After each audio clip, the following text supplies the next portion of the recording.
haram ke, halal ke.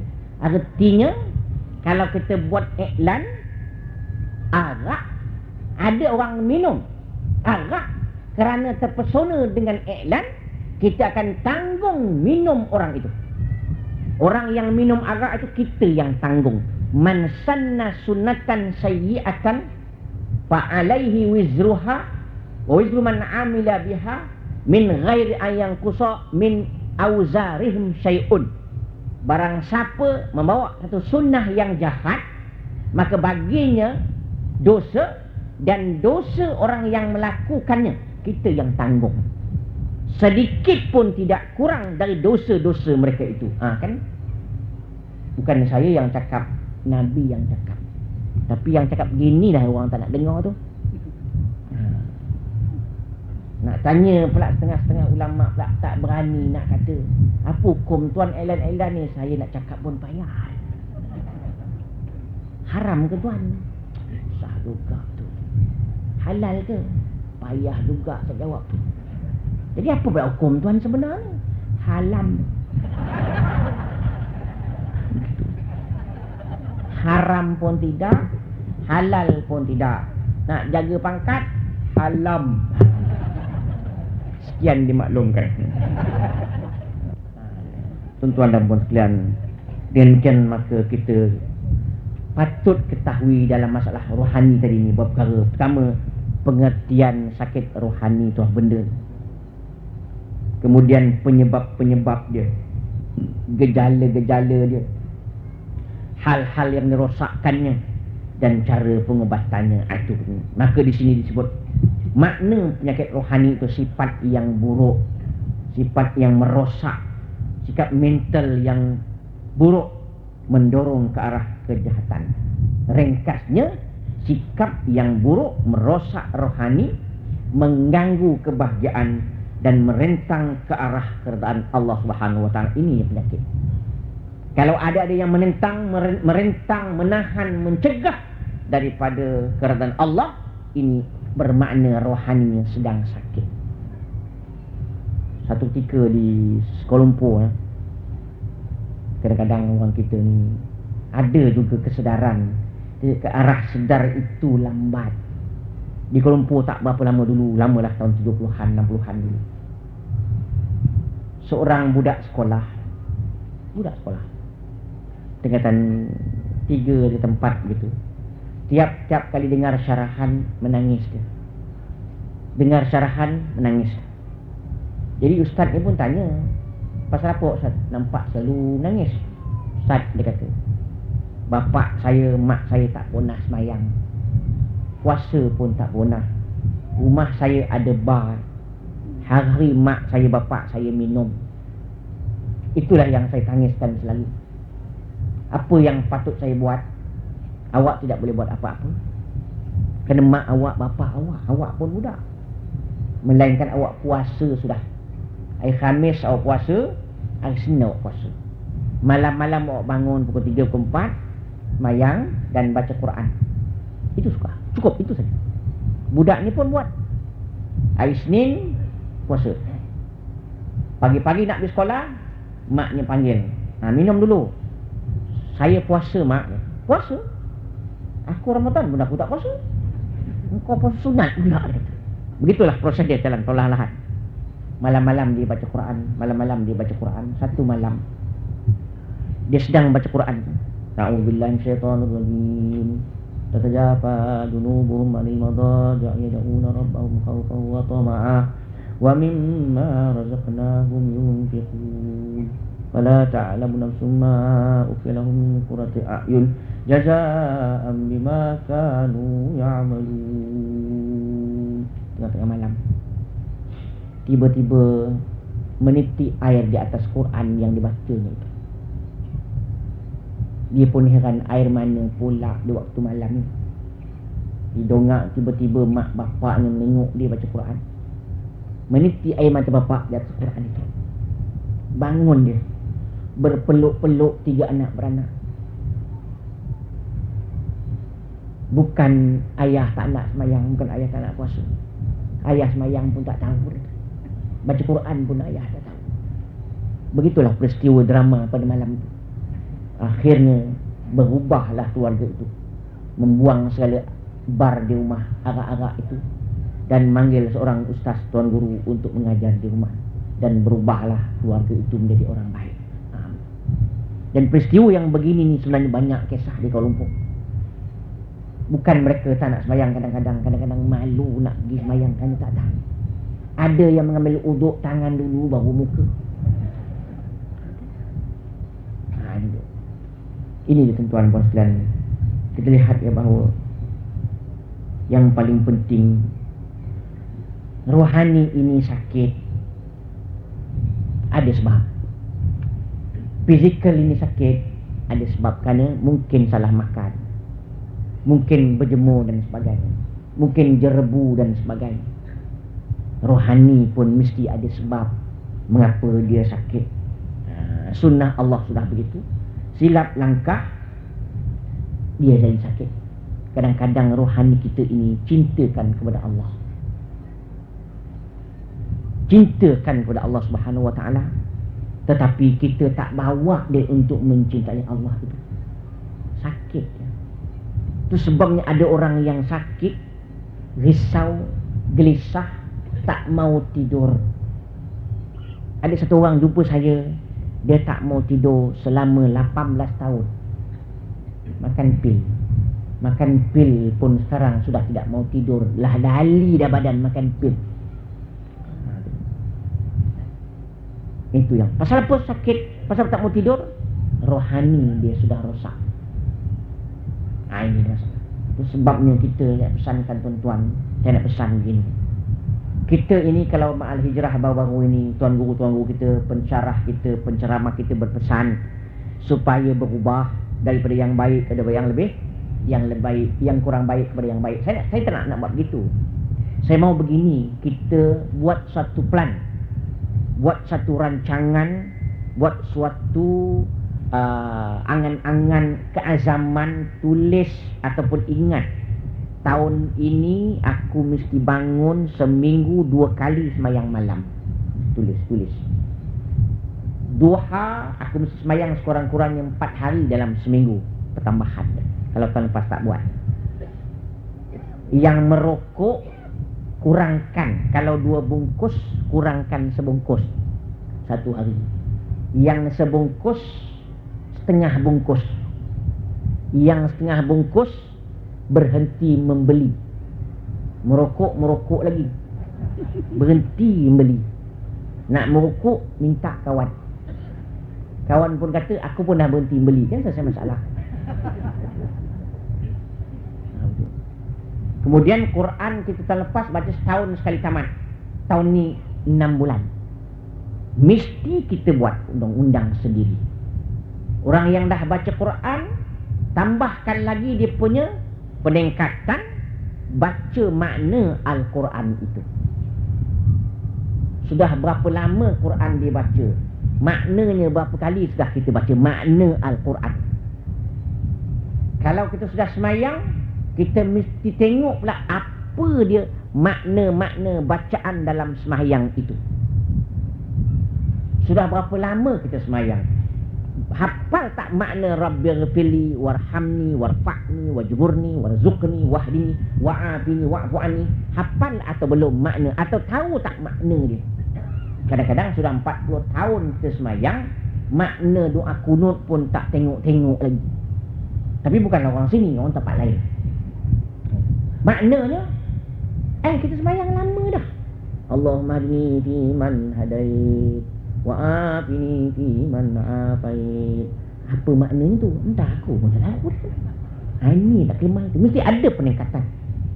Subuh-subuh kita baca subhanallah 33 kali, alhamdulillah 33 kali, Allahu akbar 33 kali, dan la ilaha illallah 33 kali atau 10 kali. Kemudian kita baca subhanallah walhamdulillah la ilaha illallah Allahu akbar 10 kali. La haula wala quwata illa billahil aliyil azim 10 kali. Ya hayy ya qayyum 10 kali. Subhanallah walhamdulillah la ilaha illallah Allahu akbar 10 kali. Kemudian kita baca ya zal jalali ikram 10 kali. Dan sebagainya. Maknanya ada wirid-wirid yang telah kita buat. Nak tidur, kita undang-undang, kita baca Bismillahirrahmanirrahim 21 kali. Kita baca ayat kursi dan kita baca innal ladzina amanu wa amilus solihat kanat lahum jannatul firdausi nuzula khalidina fiha la yabghuna anha hiwala qul law kana al-bahru midadan li kalimati rabbi lanafidal bahru qabla an tanfada kalimatu rabbi walau ji'na bimithlihi madada qul innama ana basharun mithlukum yuha ilayya annama ilahukum ilahu wahid man kana yarju liqa'a rabbi falyamal amalan shalihan wa la yusyrik bi ibadati rabbi ahada. Sadaqallahul azim. Dan amalkan ayat ini, dan nanti nak tidur niat, ya Allah ya Tuhanku, bangunkan aku pukul 5 pagi tepat. InsyaAllah tepat pukul 5 dia bangun. Dengan syarat dah bangun dah celik, jangan tidur lagi. Biasanya itulah amalan. Tepat pukul 5, tengok jam, tepat pukul 5 dia bangun. Kalau tak bangun juga pukul 5 yang telah didoakan tadi, bukan salah ayat itu, salah baca lah tu. Saya nak pesankan, mesti ada peningkatan. Dan saya pesankan, kelas-kelas pengajian fiqh, tafsir, tauhid ke, sejarah ke, kita kelas. Masjid mesti penuh. Menambahkan kita punya ilmu itu mustahab. Bermakna kita sudah meningkat daripada mendengar kepada mengaji. Buat undang. Yasin setiap malam sudah baca. Apakah sudah mengetahui makna-makna bacaan Yasin itu ataupun belum? Kalau belum, kita cuba pula mengkaji, mendengar bacaan tafsiran surah Yasin itu. Itu peningkatan. Kalau tidak, sampai bila? Sampai bila kita nak berubah? Ini nak. Fiqh pun sebenarnya banyak masalah lagi. Pasal apa? Bukan kita mengaji kadang-kadang. Pasal tuan guru datang ke masjid, bawa kitab. Anak murid tak bawa kitab. Dulu kita mengaji, anak murid semua bawa kitab, tuan guru tak bawa. Pasal alimnya tuan guru ketika itu. Sekarang terbalik, tuan guru bawa kitab, anak murid tak bawa. Alimnya anak murid itu. Kita fiqh ni, kita fiqh bukan boleh baca seorang-seorang, baca seorang. Diharamkan makan keladi, sudah keladi haram pula. Dan anak-anaknya haram juga. Rupa-rupanya keledai. Ini tuan-tuan. Habis kita balik-balik. Ini dia rohani. Kita mesti ikut kebenaran. Walau ittaba'al haqqu ahwa'ahum la fasadatis samawati wal ardu wa man fihinna. Kalau kebenaran menurut hawa nafsu mereka, rosak dunia ini. Orang-orang pun rosak. Kita kebenaran mesti kebenaran. Hak mesti hak. Maka dengan demikianlah, kalau segi rohani sakit, ini masalahnya. Gelisah, risau, tak tenang. Wa man a'rada an dzikri fa innahu ma'isyatan dhanka. Barang siapa yang jauh dari zikir kepada aku, hidupnya tidak tenang, hidupnya sempit dan sebagainya. Akhirnya tidak bersyukur, lupa kepada Allah. Dia rohani sakit, lupa dia kepada Allah Subhanahu wa taala. Apa lagi? Dia nampak nikmat, tidak dapat melihat siapa yang memberi nikmat itu. Tidak syukur pada Allah Subhanahu wa taala. Dapat sedikit, dikondem yang sedikit itu. Alah, banyak ini aja. Kan tidak syukur. Orang yang paham nikmat Allah, bukan dipandangnya nikmat itu, yang dipandang yang memberi nikmat itu. Dan nikmat yang paling nikmat, sehat. Tak guna duit banyak kalau tak sehat. Baru ni ada kawan saya cerita, kawan dia masa hidupnya duit bukan main sayang, nak ke Mekah pun tak ada. Akhirnya sakit dia, kena bayar di hospital 400,000. Bukan dunia ni dilarang mencari harta, carilah. Jangan sampai kita tergadai waktu untuk beribadat, untuk mencari wang. Kadang-kadang manusia ni wang yang dicari, wang yang menjadi matlamat. Wang bukan matlamat, wang hanya menjadi perantara. Ada orang mendapat rezeki kerana rezeki itu saja, tetapi tidak dapat menikmati rezeki yang dianugerahkan oleh Allah Subhanahu Wa Taala, disimpannya. Sedekah tidak, wakaf tidak, derma tidak, makan tidak, dimanfaat pun tidak. Bank yang kaya. Akhirnya mati dia, tinggal wang berpuluh-puluh ribu itu. Ada orang di Ipoh mati bawa duit, tak bawa. Dulu Cina je bawa duit. Itu pun sekarang dah duit palsu dibawa. Dulu duit betul. Bila duit betul pula, orang Melayu pula gali. Itu masalah. Itu kelebihan orang Melayu. Terpaksa Cina buat undang-undang baru. Dulu dia hantar tok pekong dia itu 5 sangkis. Orang Melayu tak sapu. Terpaksa hantar 5 plastik. Ditipunya Tuhan dia. Tuan tengok habis dia, plastik dan tuan. Orang Melayu pun menipu Tuhan juga. Pisang sampai, tuannya tak sampai. Pisang aja dia. Dia tak sempat semayang. Pisang sempat. Orang Melayu itu kelebihan orang Melayu. Cina pun tipu Tuhan dia, Hindu pun tipu, orang Melayu pun boleh tahan juga.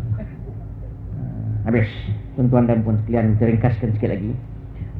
Orang yang sehat rohaninya tidak gelisah. Ala inna awliya Allah la khawfun alaihim walahum yahzanun. Ingatlah, sesungguhnya orang-orang yang mendapat pimpinan Allah tidak rasa takut, tidak rasa suka cita. Kita ni dalam dunia ni, kalau nak tengok kekuatan iman kita, tengok antara dua suasana. Dapat duit, hilang duit. Dapat duit 5,000, hilang 5,000. Sama tak muka dia? Payah nak sama. Dapat duit 5,000, melompat dia. Hilang 5,000, nak jawab salam pun tak nak. Hilang duit, Assalamualaikum. Orang duit hilang dia, Assalamualaikum. Marah dia. Nampak? Jadi artinya orang yang beriman ni sebenarnya, nak tahu beriman, seperti kompas dalam kapal laut itu, bergelombang kapal, ditiup di angin badai macam-macam, kapten kapal tetap bertenang. Kalau bagaimana hebat pun taupan itu, nanti kalau reda angin, dia boleh berjalan pasal kompasnya ada. Begitulah orang beriman. Bagaimana bala turun pun, bagaimana fitnah yang ia hadapi pun, ia tenang kerana imannya ada. Kematian isterinya, mati suaminya, tak panik dia. Macam seorang perempuan yang bernama Ummu Salamah. Wahai makcik, suami makcik meninggal dunia. Inna lillahi wa inna ilaihi raji'un. Allahumma khluf li khairan minhu. Disambungnya doa sikit lagi. Inna lillahi wa inna ilaihi raji'un. Allahumma khluf li khairan minhu. Maksudnya, ya Allah, gantikan aku suami yang baru, yang lebih canggih dari suami aku itu. Pasal apa dia berdoa begitu? Aku jangka memang tak ada dah orang yang paling baik dari suami aku itu. Tak ada orang dalam dunia ni. Tiba-tiba aku dipinang oleh Rasulullah sallallahu alaihi wasallam. Kan makbul. Doa ini tuan-tuan perempuan jangan hafal dulu, nanti suami marah. Nanti tengah malam bangun pukul 3.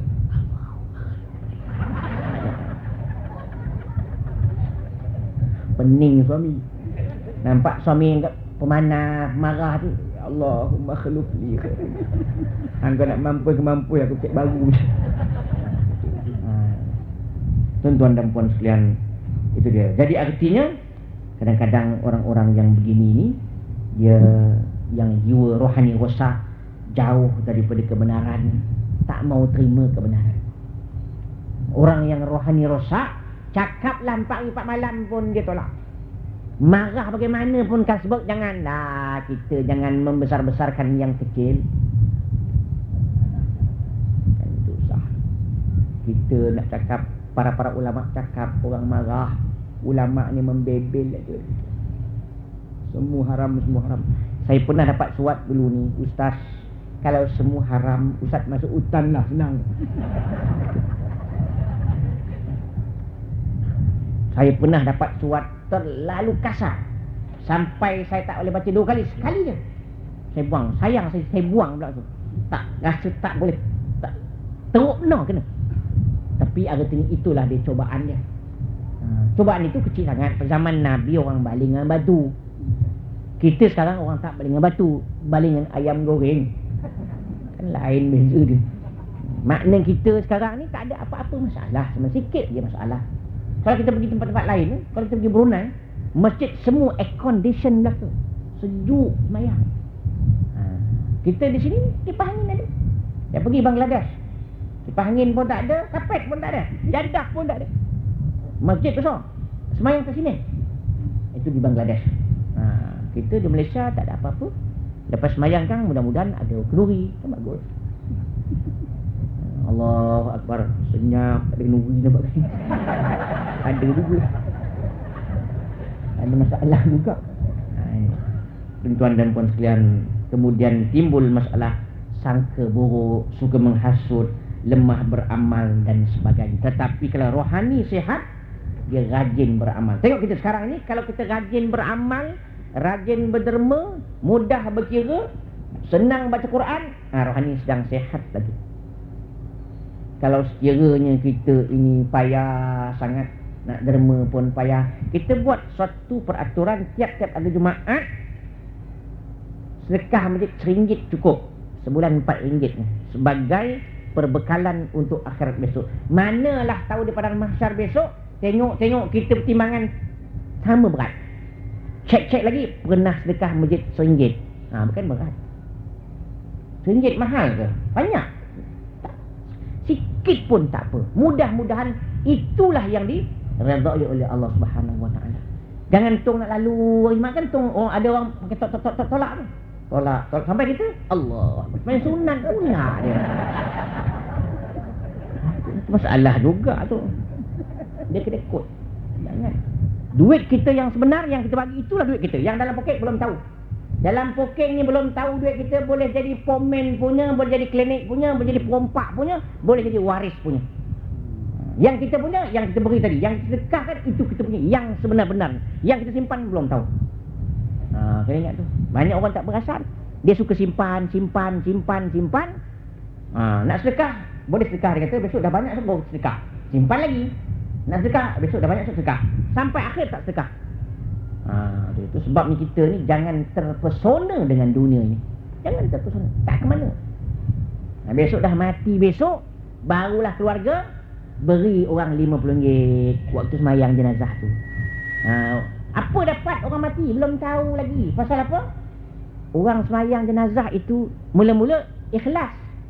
Dapat 50, mula goncang. Amin. Ram 50. Tinggi sikit tangan. 50. Tadi mula-mula ikhlas. RM50. Alhamdulillah. Tengah-tengah alhamdulillah, terbang duit tiup di angin. Macam habis.